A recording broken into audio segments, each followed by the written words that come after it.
The subject of this lecture is isotope symbols, which in a way is how you can represent an atom, conveying all the information that we know about the atom already, how many protons, how many neutrons, how many electrons does it have. How can you write that and still show all the information about the nucleus for that particular atom? So let's take a look at the atom. Right now what we know is Rutherford's atom, and in Rutherford's atom we have a tiny nucleus and we have lots of empty space, and in that empty space is where the electrons are moving. And if we take a look at the nucleus in particular, what we have in the nucleus is a combination of protons and neutrons. Depending on how many protons you have there, you will have an atom for an element or a different element. So the number of protons controls what element you have for that particular atom.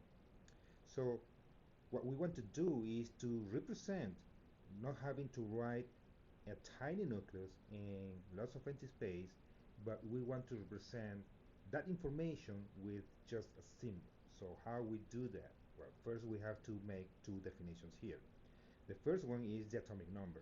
Atomic number represented by Z is the number of protons that you have in that particular nucleus. Okay, and if it just so happens that that atom is neutral, then the atomic number also tells you the number of electrons. The atom will be neutral because the number of protons and the number of electrons are equal, and therefore they neutralize each other, the charge of each other. Then the second definition that we need to make here is, I'm sorry, before we get there, protons. That defines the element. So you have different elements because you have different number of protons in the nucleus. So therefore, the number of protons is what defines the element, and the atomic number is that number that you can get from the periodic table. The second definition is the mass number. And the mass number, as it says, is just a number, but now this one represents the number of protons plus the number of neutrons that you have in that particular nucleus. Now, if you have the atomic number and you have the number of neutrons, the mass number for a particular atom, then how would you know how many neutrons you have? Well, the solution is pretty simple. If the mass number represents the number of protons and neutrons in the nucleus, then if you take A and subtract Z, which is the atomic number, the number of protons, then you get the number of neutrons. So it's pretty simple. Mass number, protons plus neutrons. Atomic number, just the protons. If you subtract those two numbers, you get the number of neutrons. Now, isotopes, we already know there are isotopes. They are the same element, which means they have the same number of protons, but they have a different number of neutrons. That nucleus would be different in mass because you have a different number of neutrons. Chemically, it's still the same because it's the same number of protons, and the number of protons controls the identity of the element. So isotopes, doesn't matter how many neutrons you have, no, it doesn't matter how many isotopes you have for that particular element. When it comes to the chemistry of that element, they will behave similarly. Now, those isotopes could be stable or unstable. Okay, stable is pretty self-explanatory. Is you have the same element like forever. Now, when it comes to an isotope that is unstable means is radioactive.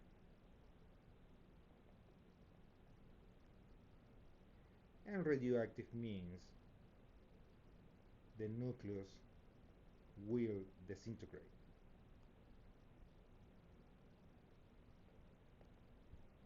And basically what unstable means in this case is that that combination, that number of protons and neutrons is just not stable.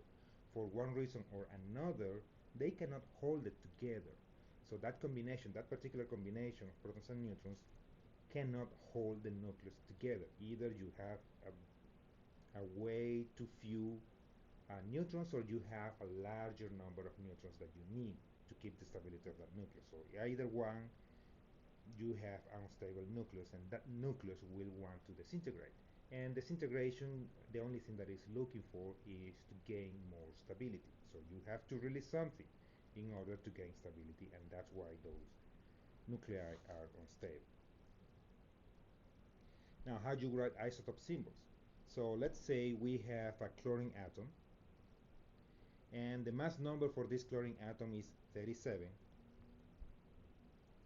and the charge of this chlorine atom is -1. And because it's chlorine, you know what the element is, so you either know the element or you have the number of protons, but in the case of chlorine, then the atomic number is 17. Where do you start with writing isotope numbers? Well, the first thing is to write the element symbol. Okay, for chlorine is just Cl, capital C, and lowercase l, that's the element symbol. The next that you do is the atomic number, and here, remember this particular position here, what you see there, that's the lower left corner. That lower left corner is reserved for the atomic number. Next is the mass number, and the mass number goes here on top. Here is the upper left corner.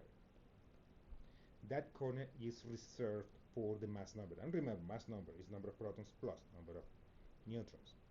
Last but not least is the charge. Okay, and the charge is upper right corner. That's where you usually would put the charge. Now, with the charge, if it's a neutral atom, the charge is 0. And normally you don't put a 0 if it's a neutral atom. So if it was a neutral chlorine atom, there is no need to put a 0. If you omit it, it's giving exactly the same information. It's a neutral chlorine atom. Now, the atomic number is usually omitted. Why is it omitted? Because we already said that the atomic number gives you the number of protons, and the number of protons identifies the element. But so does the symbol. So if you have the symbol or you have the atomic number, is basically the same. So both pieces of information there are kind of redundant. So you use one or the other, but you tend to use the symbol more frequently, so you usually don't need to put the atomic number. So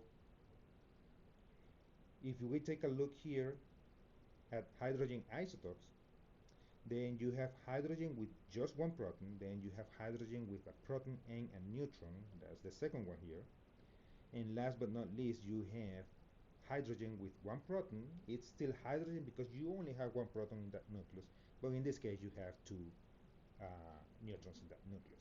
It's a neutral atom because you have one proton, and in each one of those cases you have one proton and one electron, so in each one of these is a neutral atom. And now you take a look here, and for example, for hydrogen with just one proton is hydrogen 1. The isotope name is just hydrogen. For hydrogen 2, which is 2 represents the mass number, that has a specific name. Hydrogen with one proton in the nucleus is called deuterium, and hydrogen with 2 neutrons in the nucleus is called tritium. Now, that only goes for hydrogen. Hydrogen is the only element which isotopes will have a specific name. That doesn't happen with any other isotope in the periodic table. You will just name it by the name of that particular element. So we move a little forward, and then we are looking here at carbon. Just hydrogen receives special names for those isotopes. Everything else, you will start with the name of the element, which is in this case carbon, followed by the mass number. Here you have carbon 12, carbon 13, and carbon 14. Okay, that's the mass number. So the atomic number for carbon is 6.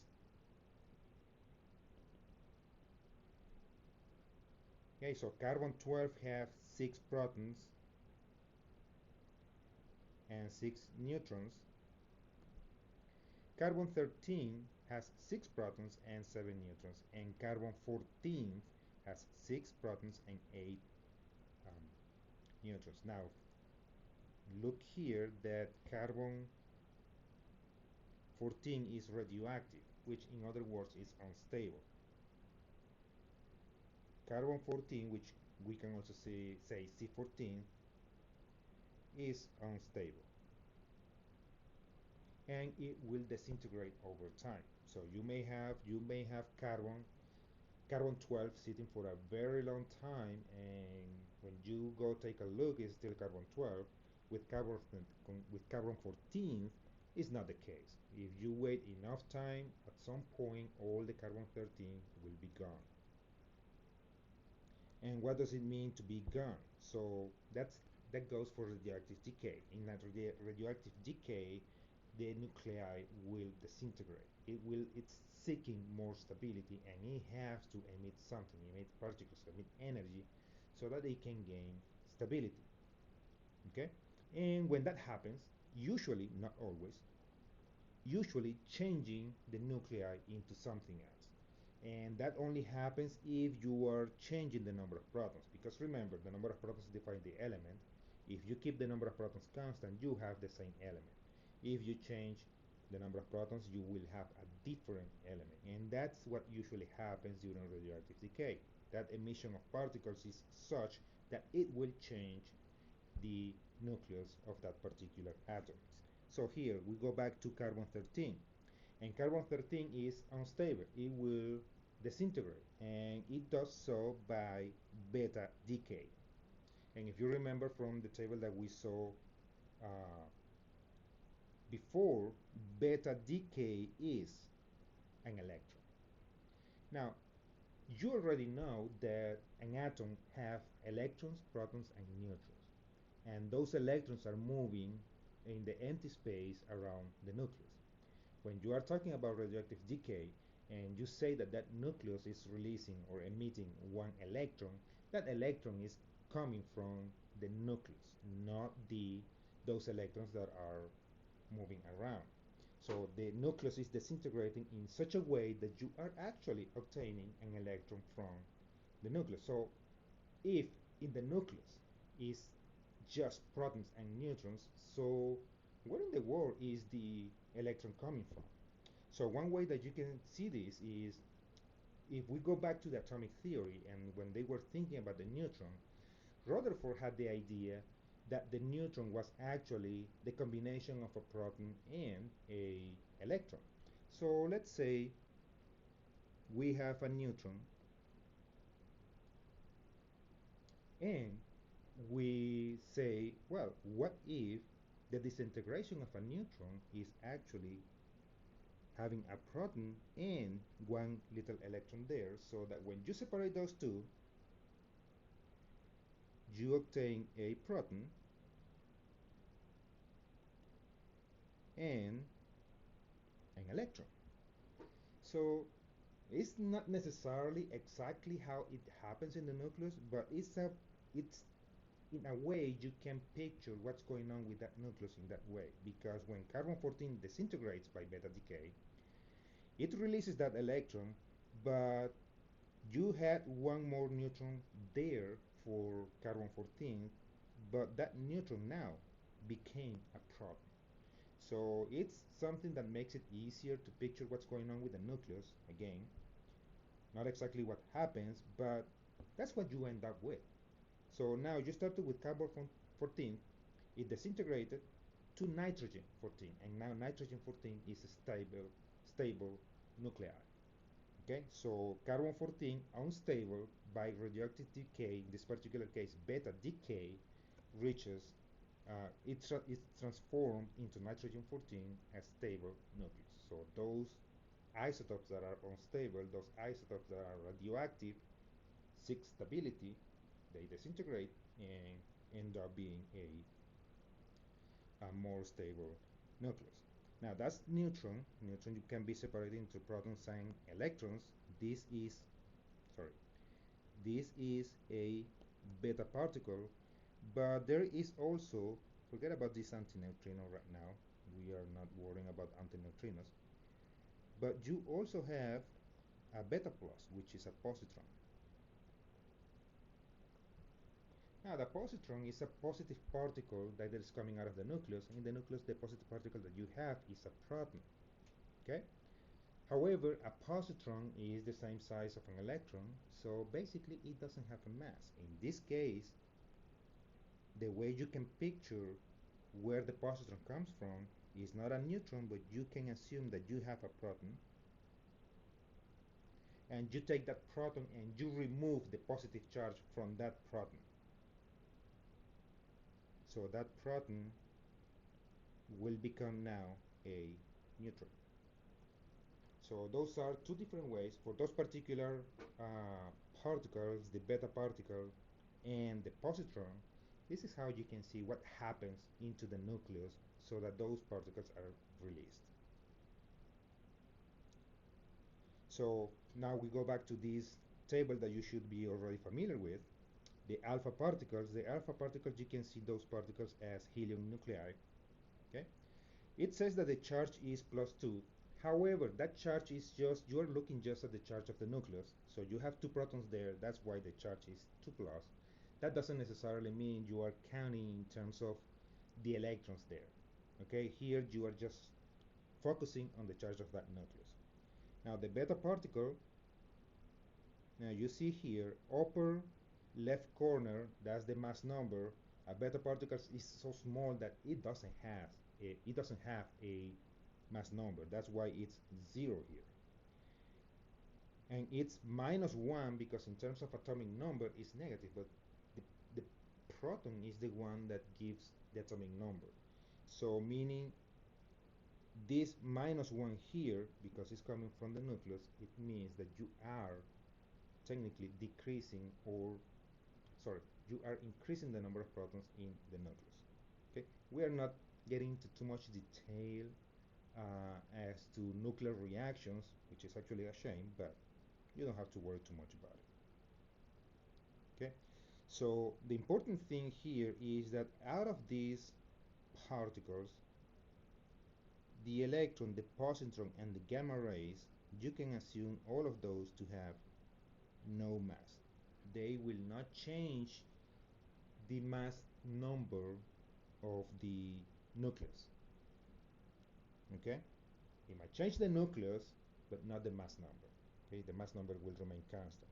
However, the helium particles, the alpha particles, it has 4 mass units. If you release a alpha particle, then you are decreasing the mass of the nucleus by 4 units. Okay, so that's what's behind all of this. However, we talk about those beta particles and those positrons. It has to do with the nucleus, but you can lose electrons from a normal atom. It doesn't have to be an unstable atom, but normal atoms, the stable ones, the ones that you will be working with uh, in this class, they can lose or gain electrons, and when they do so, then they form what we call ions. Okay, so ions are of 2 types. You will have a cation if you are losing electrons. Therefore, cations are positive because if you're losing electrons, you are losing negative charges, so you are left with a more positive charge in the atom. And you also have anions, which are negative because anions are formed by gaining electrons. Okay? So there is no change in the nucleus, absolutely no change. You are not changing the number of neutrons, you are not changing the number of protons, so it is the same element all over. It's just that it will have a positive or a negative charge depending on how many electrons it's losing or gaining. And those electrons are coming from those that are moving around that nucleus. So if we want to differentiate those ions, so for an ions, the number of the negative charge tells you how many electrons it's gaining. For example, we have fluorine here, and fluorine, the atomic number is 9, so it has 9 protons and 9 electrons, the neutral atom. But if you put 1 negative charge in fluorine, that means you have one more electron than the neutral atom. If the neutral atom has 9 electrons, well, now you have 10. That's fluorine with one negative charge. Now, phosphorus here, you start with 15 protons and 15 electrons.